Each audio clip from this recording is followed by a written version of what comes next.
নমস্কার। কলমে কণ্ঠে আমি রাজু সরকার। শিরোনাম বরফময় অশ্রু। যেন পাথর চাপা বুকে কান্নার ডোল ভাসে না, নদীতে বাতাসে আঁখিকূপে উষ্ণতা জমে আছে। শতাব্দী ধরেই মাছ চলে যায় একে একে বছরে, নোনা জল ঝরানোর একটু ফুরসত নেই জীবনে।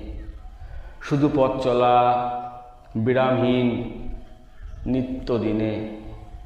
যেন মেঘলা আকাশ ঝরেনি, ধরণী ফাটা বুকে, তবু আশা আছে মুক্ত ডানায় তেপান্তরে হারিয়ে যেতে। তবু আশা আছে মুক্ত ডানায় তেপান্তরে হারিয়ে যেতে। ধন্যবাদ। সকলে ভালো থাকুন।